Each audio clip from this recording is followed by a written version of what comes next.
Okay, so my name's Byrne, and I'm going to talk to you a little bit about my journey that I've experienced. And my slides are very few, but I just wanted to perhaps show you what my life was like prior to my experience with PEs. And this is something that I'm very proud of, my fitness, and this is me actually doing the 30-mile marine challenge crossing Dartmoor, which I did 3 years ago. And also 3 years ago, I tried my hand at white-collar boxing. So a contact sport. I was a very fit individual and felt very proud of my fitness. I can't really pinpoint to you what happened and where my journey started. All that I knew is I was very physically fit, and then suddenly I noticed that when I went to the gym, I started to become a bit more breathless. I think this is where things actually started. So I went to my GP, just said to him, do you know, when I'm at the gym, I've just started to notice I feel a bit more breathless. He immediately, because I was asthmatic, said it's exercise-induced asthma. Would just increase the number of puffs of your inhalers that you take. Take them prior to starting exercising. So I went away, thought my GP has given me the best advice, started doing that. But actually, I noticed that the breathlessness wasn't improving. In fact, it was getting worse. Went back to him numerous times. He would just add on a bit more treatment for my asthma, give me a new inhaler, tell me to take more puffs. Then what happened was, in December 2013,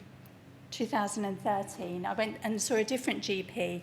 Said to her, look, I'm beginning to feel really tired, very fatigued. I just wanted to come and check. Is everything okay? She actually, for the first time, she listened to my chest. Then she started saying, can I feel your pulse? I was thinking, she's doing a very thorough job. Can I feel your other arm? Can I feel this arm? Then she examined my calves, and she said, actually, you've got a very irregular heart rate, and I'm a bit concerned you might have atrial fibrillation, something that I'd never even heard of. She said, I want you to go straight to A&E. She rang them up to tell them to expect me. I arrived. I was put on a monitor. I had a chest x-ray, blood tests. I didn't even ask what blood tests they were doing. I was told at the end of 4 hours, yes, you do have an irregular heart rate, but we can't find a reason for it. We're not concerned, but we suggest you go back to your GP and have a 24-hour tape done. That was December. In February, because my GP said it's really unlikely it's anything, in February I had the 24-hour ECG done, which came back and said, actually, we think you need to see a cardiologist. So in March, I went to see the cardiologist again. He said, I've looked at everything that's been sent. I don't think you have anything seriously wrong with you. We'll do a few more tests, but you can go away happy today. We'll see you again in a few months. I think we'll be discharging you at that stage. I went home, and that evening, my calf started to swell. I thought, there's something strange going on here. So the following day, which was a Friday, I actually went to A&E, and I was told, actually, it's not major swelling. We'll do a blood test. It'll probably come back. We'll be able to eliminate the risk of you having a DVT. You can go away and relax. The blood test came back positive. So I was started on heparin for the weekend. I was told because it was a Friday, I couldn't have a scan until the Monday. Monday came, nobody phoned me. I ended up phoning the hospital, came in for a scan, very quick scan. They told me there's no clots, finish your heparin. I went back to A&E to see the doctor who'd referred me, and he said, well, there's no clots. I said, so why is my leg swollen? Why the positive blood test? I don't know. We can't investigate further. Go back to your GP. I said to him, but, what do you think it could be? His parting comment was, at the end of the day, you could still have a blood clot. To me, I was so concerned, so worried. Went back to my GP, who told me, well, you've been told you haven't got a blood clot, so what do you expect us to do? I said, I expect you to tell me why my leg is swollen and why I've had this positive blood test. She agreed to send me for another repeat D-dimer and told me it would probably be back to normal.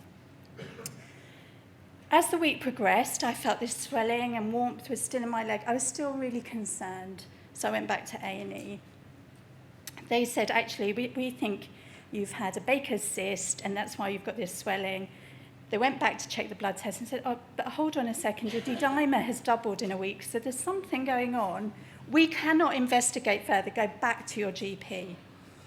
Went back to my GP, who referred me for another scan. And perhaps this is where things really went astray, because at the second scan, I was told, you've got a varicose vein. We can't see the vein, but it's there, and that's what's causing the D-dimer to be raised, all of these problems. So I was referred to a vascular surgeon.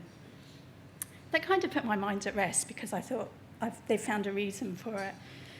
Between December and when I went into hospital, I actually had 18 times when I was seen by doctors because of symptoms that I was experiencing. In May, from the cardiologist, I had a stress test. The only thing they found was that I was really breathless when I started exercising. But they said to me, you need to relax. You're safe. Why breathing like that? I thought, do you know what? They're telling me it's all in my mind and I'm having panic attacks. It's me. I need to relax. I need to control this, whatever's happening to me.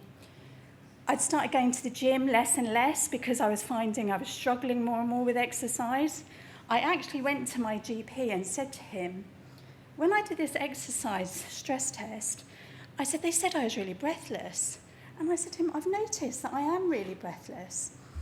He said to me, have you ever considered you're not a very fit person? And because that triggered in my mind, well, actually, I haven't been going to the gym as much. Maybe it's me. I've actually brought this on myself. I actually went 3 occasions to the GP in May. Only on one occasion did I have any examination done. On the day that I was admitted to hospital, I continued working. I went into work because I had a report to do. But I'd realised that weekend, I think there's something seriously wrong with me. And I'm going to have to see my GP or go to hospital because I think there's something really serious going on. On the 27th of May, when I went to A&E, the first thing, they did some bloods, and then they said to me, we actually think you're having cardiac arrest. So I was like, what's going on? I've always been a really healthy person. So they said, we're going off to get the cardiologist to come and examine you. They then came back and said, actually, your D-dimer now is 10,000.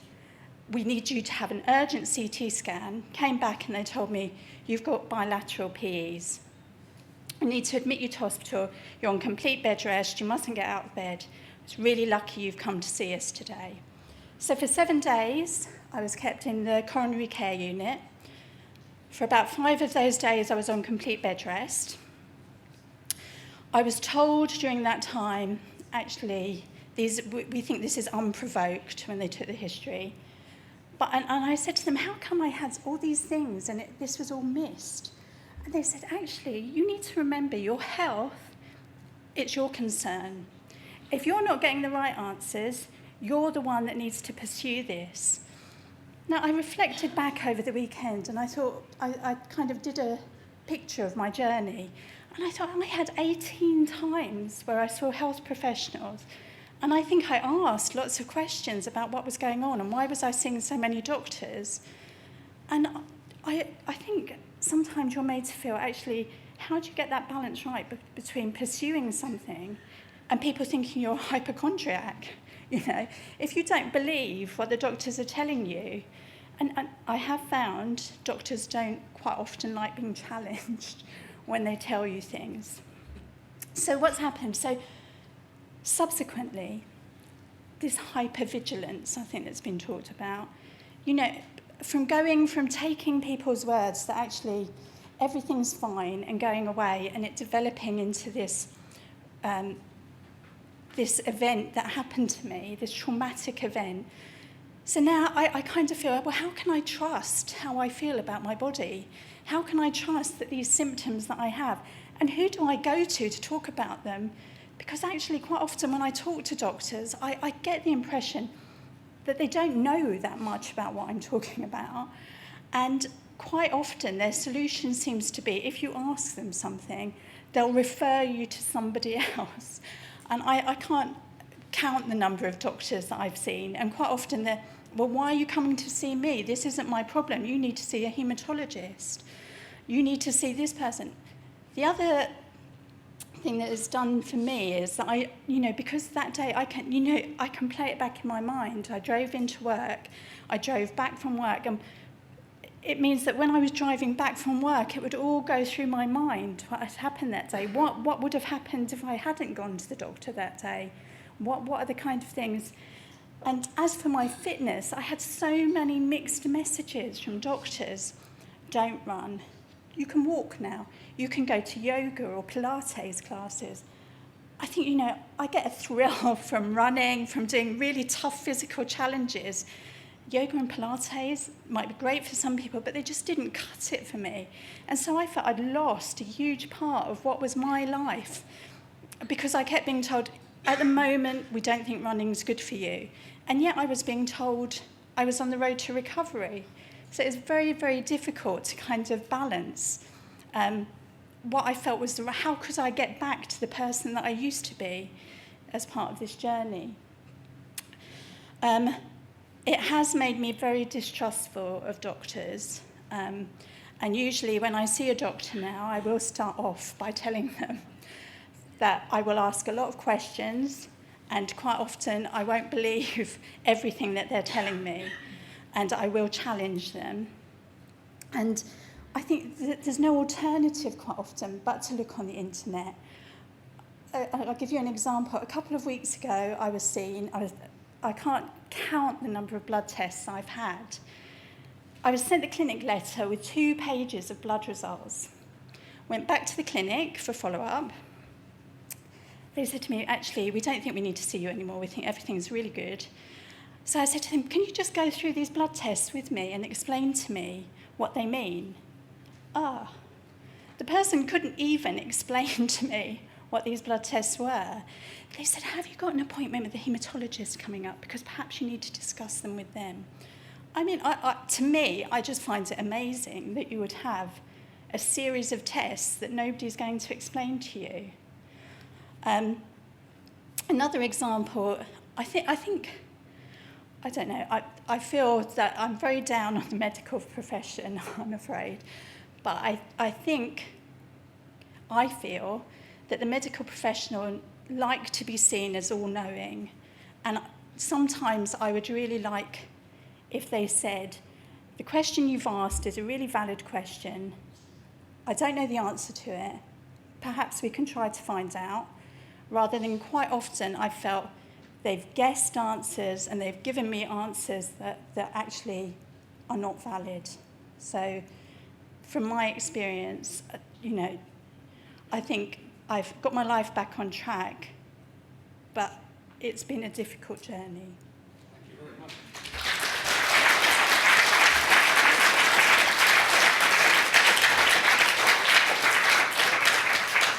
That's absolutely fabulous, and I can only apologise for the medical profession. Have you found anybody who you can trust?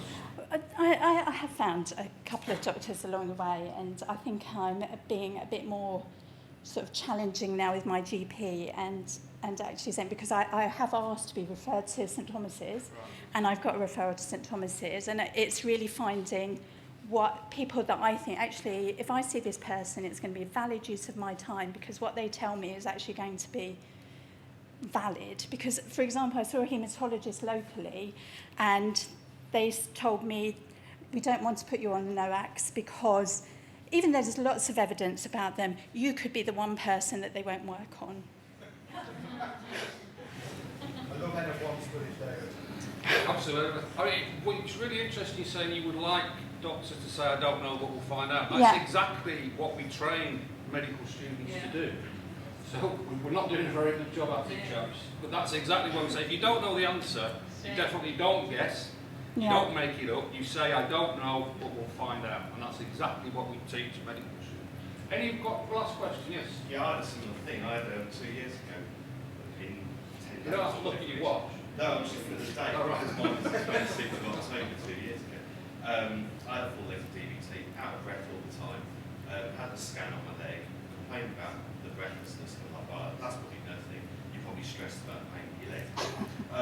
Thankfully, I got a good GP. Went to him and complained about it, and said, look, they haven't scanned my chest or anything, a little bit worried about it. I had a week later, I thought the